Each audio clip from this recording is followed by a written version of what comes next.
नमस्कार बच्चों, मैं डॉक्टर रेखा आज आपके सामने जो विषय लेकर आ रही हूँ वो हिंदी शिक्षण का विषय है लेखन कौशल।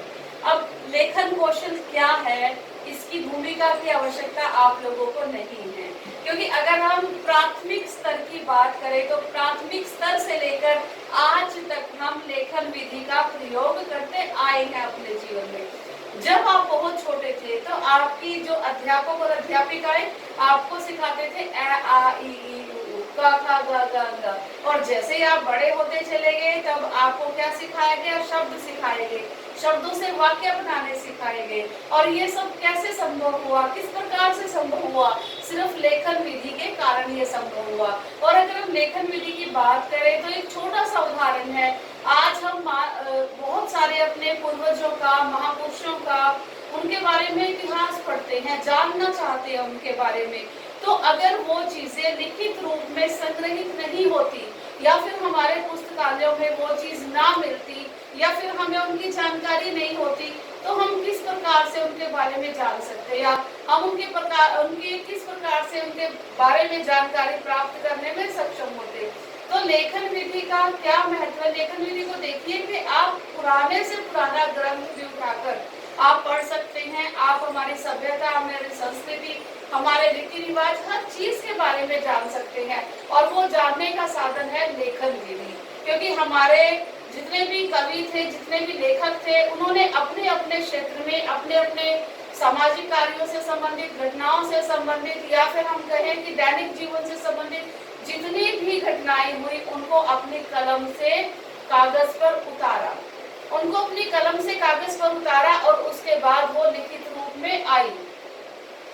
अब देखिए, अगर हम कभी कबीरदास जी की बात कर लेते हैं तो कबीरदास जी अनपढ़ थे, वो लिखना नहीं जानते थे, लेकिन उनके शिष्यों ने उनकी जितनी भी रचनाएं थी वो बीजक ग्रंथ में सारे संग्रहित करवाई, सारा। तभी आज हम कबीरदास की जो साखियां हैं वो पढ़ने के लायक है, पढ़ सकते हैं। अगर उनको संग्रहित नहीं किया जाता, अगर उनको लिखित रूप नहीं दिया जाता तो आज हम उनको नहीं पढ़ पाते।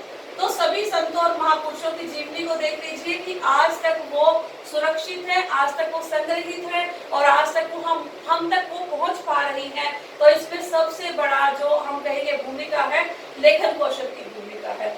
लेखन कौशल की अगर हम बात करें तो पुराने समय से लेके अब तक, अब आप देखिए पहले समय की अगर हम बात करें तो उस समय हमारे जैसे आज तो हम फोन से बात कर लेते हैं, मोबाइल फोन है सभी के पास, टेलीफोन की सुविधा उपलब्ध है, ठीक है। लेकिन उस समय में जब इस प्रकार के साधन नहीं थे तब लिखित रूप में ही अपने संदेशों को भेजा जाता था, चाहे उसमें जितना मर्जी समय लग जाता था। जाने में डाकिये लेकर जाते थे, उससे पहले कबूतर संदेश लेकर जाते थे, लेकिन जाते थे वो लिखित रूप में। तो उस समय की धरोहर, उस समय की संस्कृति, उस समय के रीति रिवाज, हर चीज का संग्रहण किस रूप में हमारे पास आता है, लिखित रूप में। तो लेखन कौशल का हमारे जीवन में बहुत अधिक महत्व है। तो आइए देखते हैं लेखन कौशल के। तो भूमिका में जैसे मैंने आपको बताया कि संग्रहण बहुत आवश्यक है अपनी वर्तमान की घटनाओं का, हमारे अतीत की घटनाओं का। अगर हम उन चीजों को कागज पर उतारते हैं तो वो कहीं नहीं जाती। वो अगर आप 10 साल बाद उठाकर भी उसको पढ़ेंगे तो क्या होगा, वो आपको यादें आपकी ताजा करेंगी। वो आपको लगेगा कि हाँ ये ऐसा मैं था और मैंने ऐसा किया था, ठीक है। तो वो सब चीजें बहुत अधिक आवश्यक है। उसके बाद हम बात करते हैं लेखन कौशल के महत्व की। तो महत्व की अगर हम बात करते हैं लेखन कौशल के, तो अगर आप किसी भी सामग्री को लिखित रूप में किसी के भी पास भेजते हो या संप्रेषित करते हो तो वो हर चीज का एक बहुत बड़ा प्रमाण बन जाता है। कई बार क्या है कि हम मौखिक रूप से किसी को कुछ कह देते हैं, कोई या किसी भी तरह का हम कहते हैं कि हम अभिव्यक्ति के माध्यम से लेकिन हम थोड़े टाइम समय बाद अपनी बात को भूल भी जाते हैं। होता है ना कई बार ऐसा हमारे साथ। लेकिन अगर हमारी चीजें लिखित रूप में सुरक्षित होंगी तो वो कहीं भी नहीं जाएगी। अब जब भी आपका मन होगा आप उनको खोलकर पढ़ सकते हैं, ठीक है। और बात करते हैं उद्देश्य की।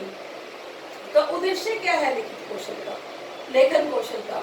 तो लेखन कौशल का उद्देश्य है कि अपनी सामग्री को संग्रहित करना, अपने विचारों को संग्रहित करना, अपने भावों को संग्रहित करना, अपने जितने भी साधन है या जिस तरह के आपके जीवन में अनुभव रहे हैं।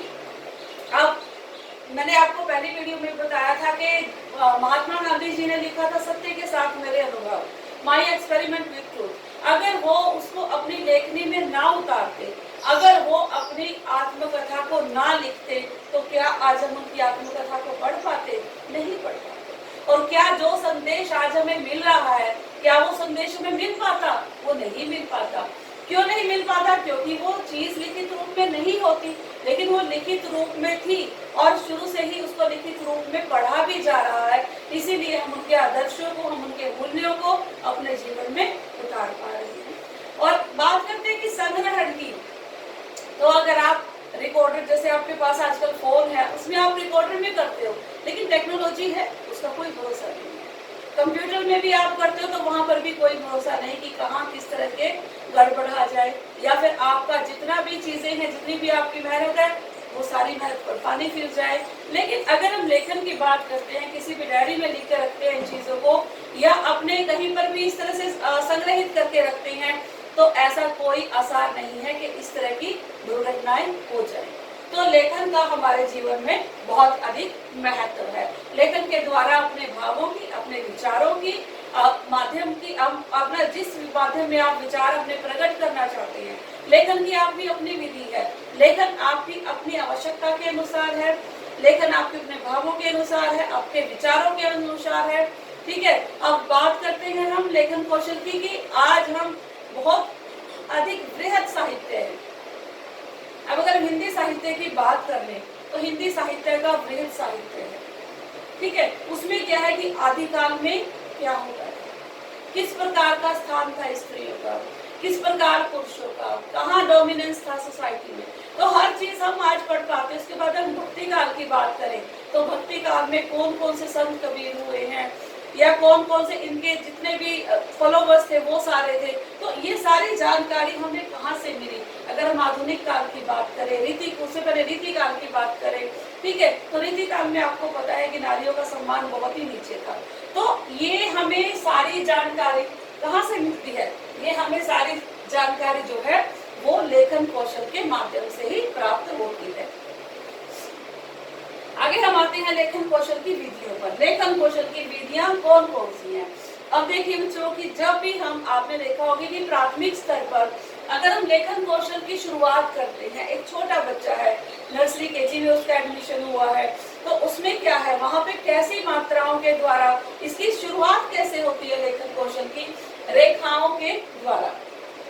रेखाओं के द्वारा में क्या है कि हम बच्चों को ये कहते हैं कि आड़ी टेढ़ी तिरछी या सीधी रेखाएं लगाएं, और रेखाओं के द्वारा ही, रेखाओं को खींचने के बाद ही बच्चे जो हैं उन शब्दों को बनाना सीखते हैं।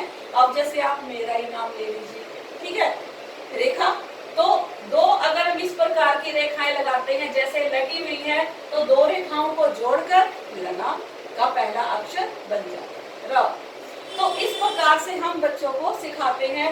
उसके बाद हम देखते हैं कि बच्चों को हम पूर्णवृत्त और अर्धवृत्त, ये है हमारा पूर्णवृत्त और ये है अर्धवृत्त, इसके माध्यम से हम गोलाई बनाना सिखाते हैं कि इस तरह से आप गोलाई बना सकते हैं।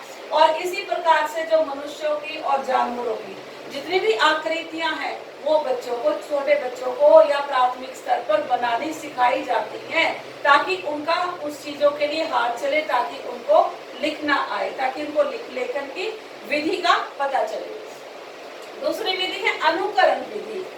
अभी अनुकरण विधि क्या है? अनुकरण विधि में देखिए कि कई बार तो ऐसा है कि अध्यापक करवाता है कक्षा में बच्चों से अनुकरण। कई बार जैसे बच्चे, एक अध्यापक अपने लिख रहा है श्यामपट्ट पर, उसी तरह से बच्चे उसको देखकर अपनी अपनी उत्तर पुस्तिकाओं में लिख रहे हैं, वो अनुकरण विधि हुई। दूसरी बात क्या है कि हम किसी चीज को छूकर, ठीक है, जैसे दृष्टिबाधित बालक है तो वो क्या करेंगे, वो किसी चीज को छूकर उसको वैसे ही लिखेंगे, और वो भी अनुकरण विधि में ही आता है। ठीक है, तो अनुकरण विधि का बहुत अधिक महत्व है इसमें लेखन कौशल में। उसके बाद है पेस्टोलॉजी की रचनात्मक विधि। अब ये पेस्टालॉजी की रचनात्मक विधि क्या है लेखन में? अब लेखन में पेस्टालॉजी की रचनात्मक विधि का अर्थ है कि अब जैसे बच्चे होते हैं उनको सबसे पहले हम क्या सिखाते हैं? हम कहते हैं सबसे पहले कि आप अक्षरों को हमने काट दिया। मानो एक शब्द है कमल, क को हमने अलग काट दिया, माँ को हमने अलग काट दिया, ल को हमने अलग काट दिया। ठीक है, क म ल हमने क्या किया? उनको सभी जितने भी अक्षर लिखे हुए हैं उन अक्षरों में मिला दिया। ठीक है, और फिर हम बच्चों को कहें कि बच्चों इसमें से आपने एक शब्द बनाना है और वो शब्द क्या होगा? कमल। तो बच्चे पहले क ढूंढेंगे, फिर म ढूंढेंगे और फिर ल ढूंढेंगे। तो उसमें बच्चों की क्या होगी? रचनात्मकता होगी। क्यों? क्योंकि बच्चों ने उन चीजों को अपने आप से खोजा है। अगली विधि है मॉन्टेसरी विधि। मॉन्टेसरी विधि बहुत ही महत्वपूर्ण विधि है। आज आपने सुना भी होगा, मॉन्टेसरी स्कूल के नाम से भी बहुत सारे स्कूल हैं हमारे देश में। तो मॉन्टेसरी विधि मारिया मॉन्टेसरी ने इनकी शुरुआत की थी। तो आपको पता है कि मॉन्टेसरी विधि क्या कहती है? अब जैसे अगर हम गांधी जी की बात करें तो महात्मा गांधी जी ने क्या कहा था कि सबसे पहले बच्चा बोलना सीखता है या फिर उसको बोलना सीखना चाहिए और फिर उसके बाद उसको लिखना आना चाहिए। लेकिन मॉन्टेसरी विधि में क्या कहा गया? मारिया मॉन्टेसरी ने क्या कहा कि सबसे पहले बच्चे को लिखना सिखाना है और लिखने के बाद बच्चे को पढ़ना आना चाहिए। ठीक है, ये विपरीत हुआ ना हमारे। अगर हम बात करें कि एक विज्ञान की, तो विज्ञान क्या कहता है कि पहले किसी चीज को पढ़ो और फिर लिखो। लेकिन मॉन्टेसरी विधि क्या कहती है कि पहले लिखो और उसके बाद आप पढ़ो। यानी कि सबसे पहले आपको लिखना आना चाहिए और फिर आपको पढ़ना आना चाहिए। और मॉन्टेसरी विधि में और क्या चीज होती है कि बच्चा किसी भी चीज को छू कर उसको महसूस करता है और उसी तरह के अक्षरों की बनावट बच्चा भी करता है, उसको देखकर उसको अनुकरण करके। ठीक है, अगली विधि है हमारे पास जैकार्ट पद्धति। अब ये जैकार्ट पद्धति में क्या होता है? जैकार्ट पद्धति होती है, अब एक अध्यापक आपको पढ़ा रहा है, ठीक है, लेकिन बच्चे उस तरह से सक्षम नहीं है कि पूरे वाक्य को एक ही बार में पढ़ सके। तो उसमें क्या किया जाता है? उस विधि के द्वारा उसमें क्या किया जाता है कि एक वाक्य को छोटे छोटे हिस्सों में बांट दिया जाता है अध्यापक के द्वारा।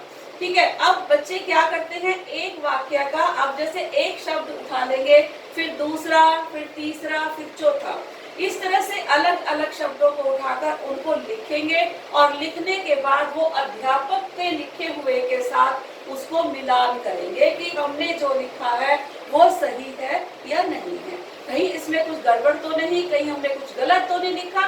तो मिलाकर उसको चीजों को देखेंगे या उनका पुनर्निरीक्षण करेंगे। तो ये है जैकार्ट पद्धति।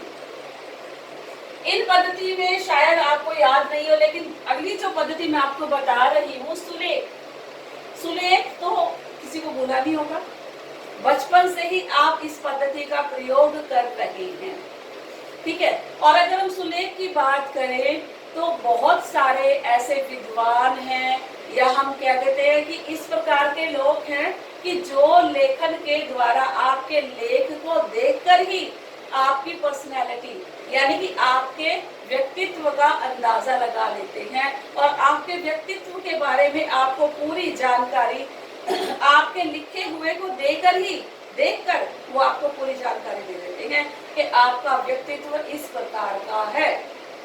ठीक है, तो हमारे लेखन के द्वारा बहुत सारी चीजें स्पष्ट हो जाती हैं। तो लेखन विधि एक ऐसी विधि है, सुलेख विधि एक ऐसी विधि है जिस विधि के द्वारा हम जीवन में आगे बढ़ सकते हैं, जिस विधि के द्वारा हम शुद्ध लेखन का अपने जीवन में इस्तेमाल करते हैं, शुद्ध लेखन को अपने जीवन में प्रयोग कर सकते हैं। तो सुलेख विधि का जो एक प्रयोग है वो एक अध्यापक बचपन से ही अपनी कक्षाओं में करवा देता है। जैसे आपने देखा होगा कि अगर आपको याद है कुछ प्राथमिक कक्षाओं का, तो आपको वहाँ पे कुछ उत्तर पुस्तिकाएं दी जाती थी जिनमें आपको हर रोज 1 या 2 सुलेख लिखने पड़ते। ठीक है, तो ये थी सुलेख विधि। अब आज हमने लेखन कौशल की बात करी, तो लेखन कौशल के बारे में जितनी भी जानकारी मैंने आपको दी है, मुझे उम्मीद है कि ये पूरी जानकारी आप अपने जीवन में प्रयोग करेंगे। धन्यवाद।